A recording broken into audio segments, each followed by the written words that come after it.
Hey everyone, how are you doing?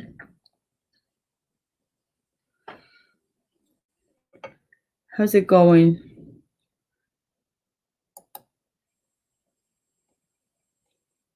It's a beautiful day. I just wanted to come on real quick and hey Dele, how are you? How you doing? How's your day?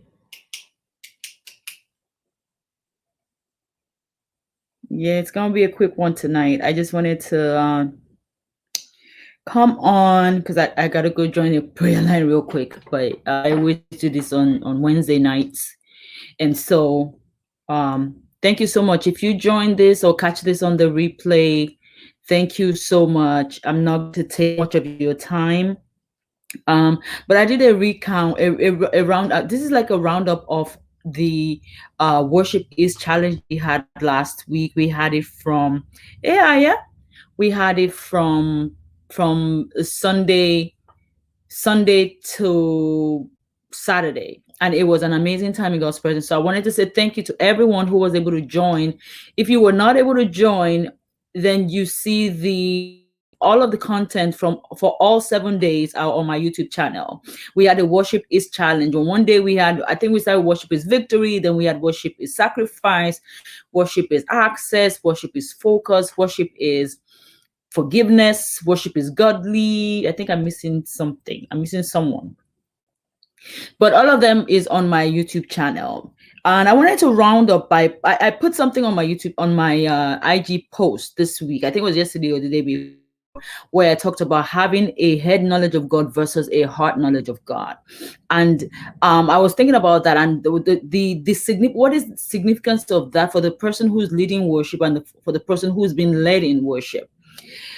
Actually, I had to come to a place where I had to have a heart knowledge of God. I had to switch to a heart knowledge of God. You know why? Because I cannot give what I don't have. I cannot show people that I am serving a God who has so much for me without experiencing it.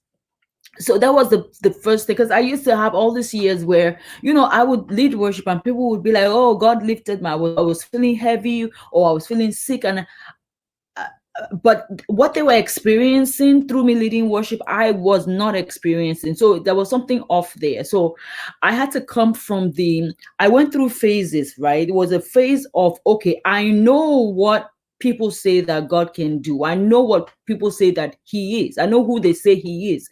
But I had not experienced it for myself at that time. So of course I was carrying knowledge. I switched from a head knowledge of God to a heart knowledge of God.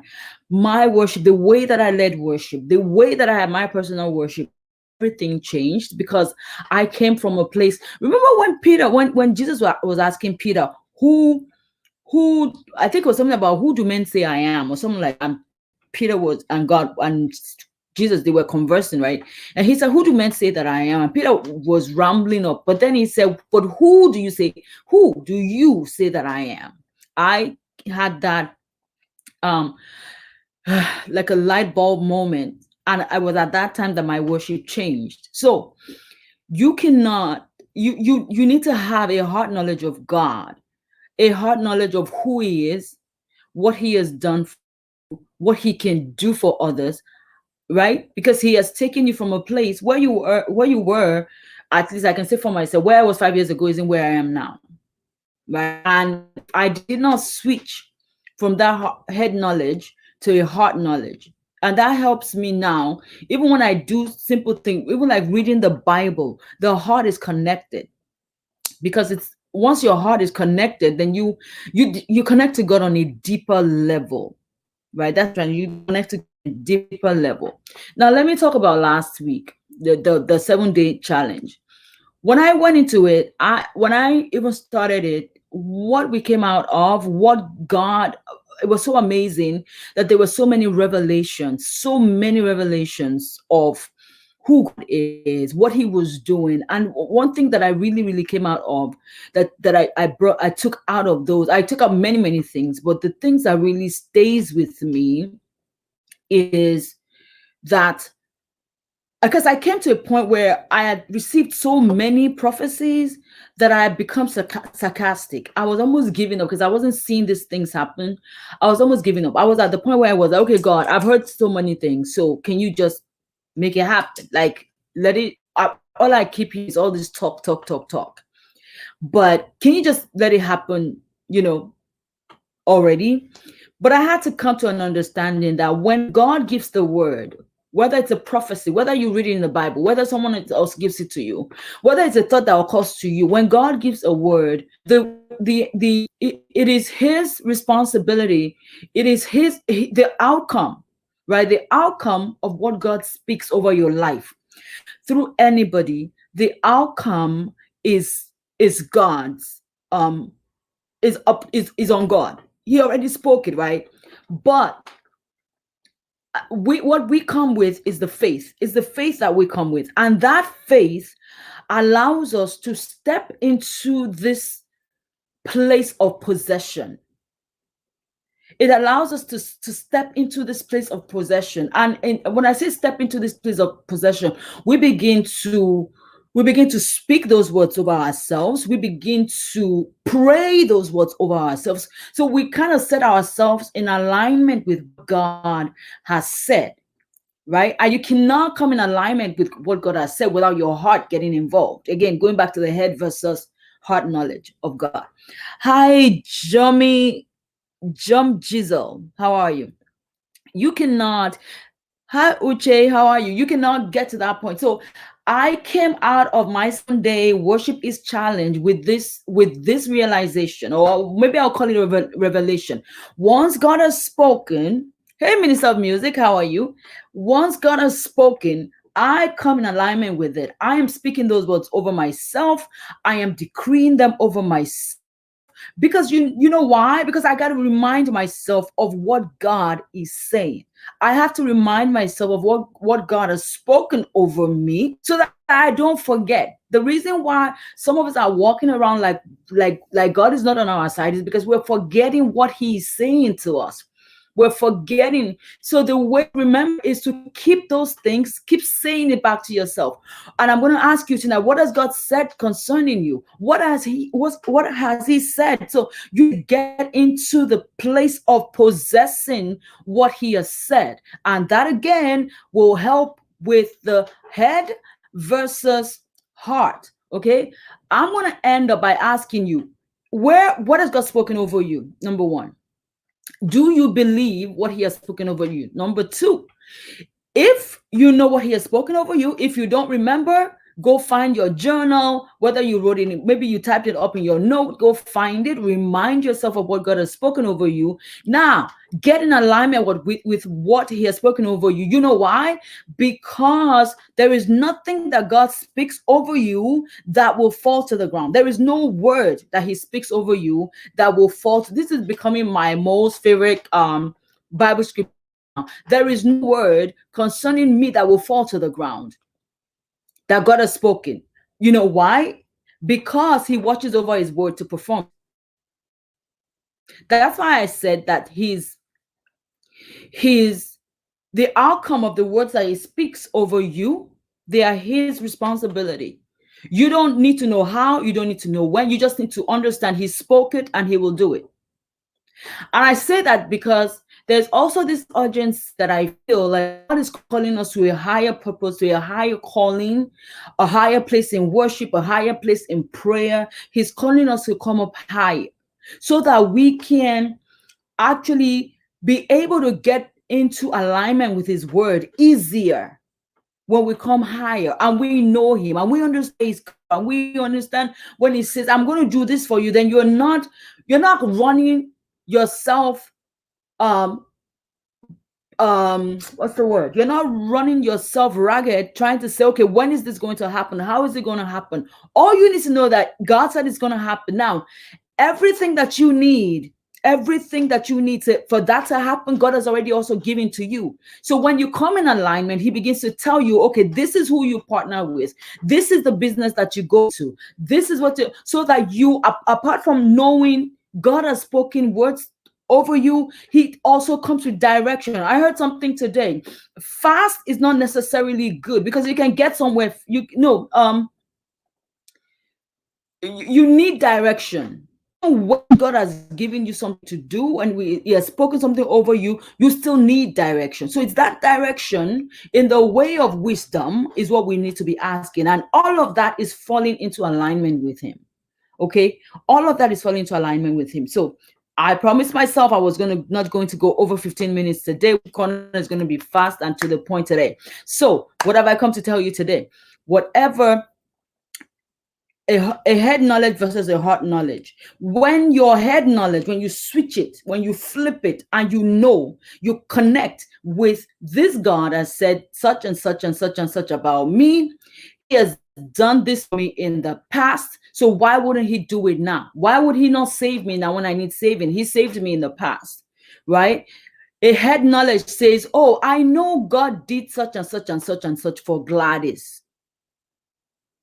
A heart knowledge says, he did it for her. I've done something like that for me. I'll do it again because he never fails. Hey, Mary, because he never fails. So my encouragement today for you is be intentional about knowing who God is. Not knowing of God, not reading of God. Know him. Know God on a personal level. Know him on a heart level. That way, you're going to him for you, right? You're going to him for you. And then you can even pray for people. Even you're praying for people changes because you're coming from that place of, yes, I know God. I have experienced this God. And if I have anything to say about it, then I know that he's going to save you. Whatever this thing we're praying about, I know that he's going to meet you at the point of your need. All you need to do is trust in him. I'm coming from a heart place, a place of heart, and not a head place. The place of the head place constricts you, it restricts you. The heart place frees you. Because it's like it doesn't matter. Like even if the opposite of what you were spoken over, even if you're seeing the opposite, you still stand firm knowing, nope, he said it, he's going to do it. He said it, he's going to. There is no shadow of turning in him. So head versus heart knowledge of him. God bless you. Thank you for joining today. Like I said in the beginning, if you missed our 7 days of the worship challenge, it's on my YouTube channel. You can catch all of it on the YouTube channel. You will be blessed. You will be blessed abundantly. I've been watching replays of that and it is amazing. Let me tell you, one of the things that also hit me hard was the worship is forgiveness. I never took worship. I never connected worship to forgiveness. But what God did on that night was, I feel like he cleared debris. He cleared cobwebs. He cleared some things out of our lives, out of our hearts that were just stinking up the place. He cleared all of it that night. That's also on my channel on the live under the live tab. And because of that, I feel so free. I feel so free. I saw so many things in the spirit on that day as we were praying. We were praying, make room. Right, the night before we actually prayed making room for God, and on Thursday, that's actually what he did, because he removed all these things that were taking all these things that were distracting us from him, all these things that were taking up space that he should be occupying. And I was sharing that with my sister Terry. Hey Terry, hi Chinelo, how are you? I was sharing that with Terry this morning about how God was taking. I feel like he took away all this heaviness, but there were the things that we didn't even know we needed to clear out. Right? Things that we didn't even know that we cleared out. God cleared it out. And as we were rounding up that prayer, I think I was saying something about occupying space that should not be. And I saw, it was very quick. Someone got up. There was like there was a throne. It was like a throne. And as we were praying and worshiping, I saw like a figure and he got up. it was like this person or this thing or whatever it was, this figure was occupying that seat until we started to pray and we started to say, you know what, if it is not of God, then I don't need you. Like, you don't need to be occupying any space. See, the things that we think are of God that are really not of God, like God begins to open our eyes to it. God begins to just open our eyes to those things. And that figure got up, and there was just this freedom that I felt when I saw that. When I saw, there was just this really high in grace. There was just this freedom that I felt. I felt light, like a lightweight. There was so many things that happened that day. But again, I'm going to refer you to go on my YouTube channel and go watch those videos. It was a phenomenal time in the presence of God. It was something that if anybody had told me was going to happen, I would have said no. But this is a time when I feel that a head knowledge of God is not going to suffice for the times that we're in. For the times that we're in, you need a heart knowledge of God, and a heart knowledge of God, a heart experience maybe of God brings you closer to Him. You hear Him clearer. You see Him. You understand. You read the Bible, and you're getting the word. You're getting the rema of the word, versus when you're just reading and you're not retaining. See, thing, a head knowledge is like you're cramming stuff. A head knowledge is like you're cramming stuff, but a heart knowledge you will retain. You will actually be retaining stuff. Because with the head knowledge, hey Eri, with the head knowledge, if somebody asks you something on the fly, you may be like, be trying to, oh my God, what did I read? I don't remember what I read. I don't remember. What with their heart, when it comes to God, with their heart knowledge of God, the answers, they roll off your tongue, because you've spent time in His presence. You've spent time in the Word. You are learning of Him. He's teaching you. He's waking you up hours of the night and saying, I want to talk to you. You get it. He's talking to you in dreams. I mean, you're experiencing God in real time. You know what I mean? Experiencing Him in real time. That's what I wanted to share with you guys. Thank you so much for joining me tonight. I will see you on Wednesday next week. Hey, yes, holy frequency, heart knowledge. It retains stuff. It retains the goodness of God. It retains the love of God. You know what the head retains? Head knowledge retains the bad. It retains it just retains the thing opposite of God. That's what the head knowledge retains. It retains the days that you're not feeling good and you don't want to do anything. And let me just tell you, testimony, before I came on this live, I really have a really bad day, but I knew I had to do this. And I'm like, no, I consistency, consistency, you have to do this, you have to do this. And the more, as I've spoken to you guys, I actually feel better. Hard experience of God. I could have sat down and said, you know what, I don't want to do this today because I'm not in a good headspace. But you know what? We shame the devil and we come out right and we talk about God. What's more powerful than that? I actually feel way, way, way better than what I've been feeling the last hour and a half. So God bless you guys. Thank you so much. I will bring you another one of Worship Corner next week. So remember, head knowledge versus the heart knowledge. I'll choose the heart knowledge of God anytime, any day, because that benefits more than the head knowledge. Okay, everybody stay blessed, stay safe, stay empowered. I think we're opening up really soon. I'll be able to see a lot of my friends real soon. So I will see everybody. Stay blessed and good night. Bye.